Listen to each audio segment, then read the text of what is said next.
आजकल चुनावी वादों में जो है फ्रीबी योजनाओं की भरमार है। कहीं फ्री बस यात्रा दी जा रही है, कहीं मुफ्त बिजली, तो कहीं जो है ज़्यादा पेंशन के वादे किए जा रहे हैं। लेकिन सवाल ये है कि क्या ये योजनाएं जो है सच में गरीबों का सहारा बन रही हैं या आने वाली जो पीढ़ियों के लिए जो है आर्थिक बोझ तैयार हुआ है। प्रधानमंत्री की आर्थिक सलाहकार परिषद के जो सदस्य हैं संजीव सान्याल ने इस मुद्दे पर बड़ी चेतावनी दी है।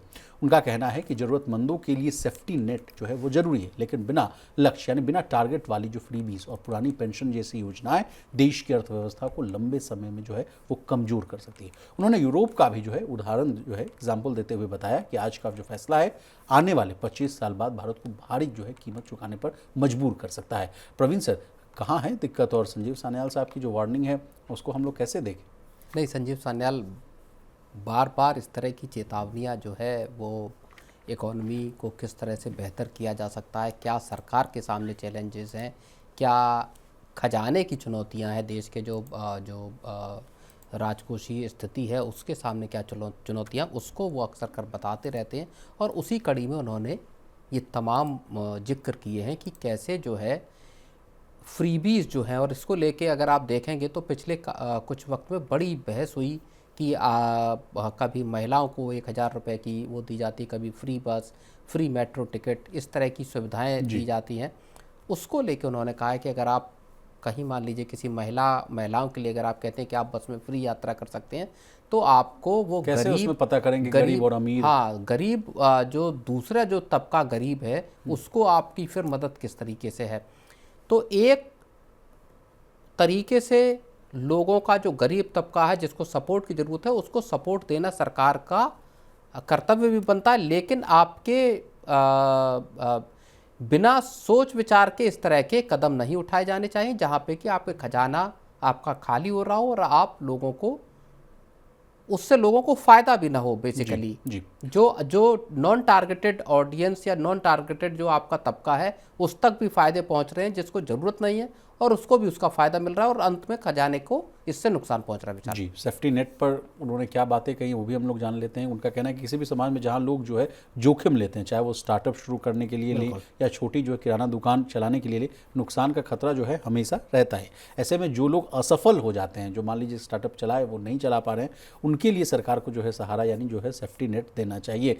गरीबों की मदद से जो है उन्हें आगे बढ़ाने का मौका जो है वो भी देते हुए बात वो कह रहे हैं गरीब वर्ग को जो है मदद मिलनी चाहिए ताकि वे खुद जो है ऊपर उठ सकें। लेकिन सिर्फ ये मान लेना कि जो है आर्थिक विकास जो है ऐसे अपने आप जो है वो आगे बढ़ जाएंगे, वो गलत है। कुछ लोगों को आगे बढ़ाने के लिए सरकारी जो सहायता है वो देना बहुत ज़रूरी है। फ्रीबीज पर आपत्ति को आपने बात बता ही दी है सर, लेकिन पुरानी पेंशन स्कीम पर भी उन्होंने चेतावनी दी है सर। उन्होंने कहा कि सरकारी कर्मचारियों की जो पुरानी पेंशन स्कीम को लेकर जो है उन्होंने कहा कि ये जो है आगे आने वाली पीढ़ी पर जो है वो बोझ पड़ेगा। करीब 25 साल बाद भारत में काम करने वालों लोगों की जो संख्या है वो घटती हुई दिखेगी और पेंशन लेने वालों की संख्या वो बढ़ती हुई नजर आएगी। ऐसे में सरकार के पास जो है पेंशन के लिए पैसे जो है वो बचेगा ही नहीं। तो मान लीजिए कि आप ओल्ड पेंशन स्कीम का लाभ रहे हो या तमाम जो पेंशन की सुविधाएं हैं, जैसे जिसको जो बुढ़ापे में भी जो मिलते ही सर 1,000 उसको कहा जाता है कि 2,000 नहीं, 5,000 नहीं, 10,000 कर दीजिए, लेकिन वो फीजिबल नहीं है इकॉनमी के लिए। बताइए सर इसको दम। नहीं, बिल्कुल आप जो संजीव सान्याल साहब बात कह रहे हैं और इसको हम बार बार जिक्र हम लोग भी करते हैं मनी सेंट्रल में भी कि आखिर पुरानी पेंशन पे सरकार के ऊपर कर्मचारियों का दबाव लंबा चौड़ा है कि आप उसको लेकर आइए, या जो तबका कमाने से अब बाहर हो रहा है, 60 की उम्र को पार कर रहा है, आखिर उसको सरकार की तरफ से पेंशन या इस तरह के जब मत दिए जाएंगे, उसका बाकी का जो समुदाय जो कमा रहा है, जो तबका कमा रहा है, उसका उस पर क्या असर होगा।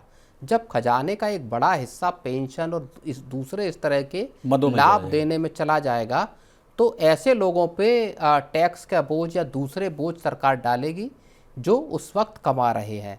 इसका असर पूरी की पूरी सिस्टम पे, पूरी के पूरी इकोनॉमी पे और पूरी की पूरी आबादी पे इसका सर उन्होंने यूरोप का उदाहरण दिया। उन्होंने कहा कि यूरोप के कई देशों में जो है रिटायरमेंट का जो उम्र है वो 70 से 75 साल तक बढ़ानी पड़ रही है ताकि जो है कि लोग जो है ज़्यादा काम कर सकें। फ्रांस में तो पेंशन लेने वाले ज़्यादा हो गए और काम करने वाले लोग कम हो गए। अगर भारत ने समय रहते अगर इन सब बातों को नहीं सोचा समझा तो उनको बड़ा परेशानी हो सकती है। जिस तरह से सर मैं बात और आपसे समझना चाहता हूँ, अगले 25 साल में भारत में भी आबादी का इसी तरह का हाल होगा। Demographic dividend will now become demographic boom.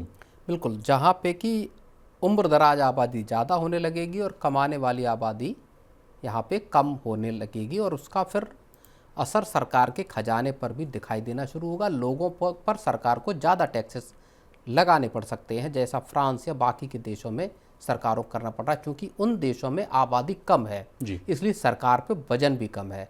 Bharat जैसे देश में जहाँ पर कैपिटा इनकम भी कम है, इकोनॉमी का साइज़ भी अभी उस हिसाब से नहीं है, जहाँ पे इतनी बड़ी आबादी का बोझ जिसको वेलफेयर स्कीम के दायरे में डालकर उनका बोझ खजाने पर के जरिए उठाया जाए, वो भारत के लिए थोड़ा ज़्यादा मुश्किल साबित हो सकता प्रवीण सर, लेकिन लास्ट सवाल, what is the way forward? मतलब और क्या करने की ज़रूरत है? रीस्किलिंग पर हम लोग को जोर देने की ज़रूरत है, शिक्षा पर ज़रूरत है, जोर देने की ज़रूरत है?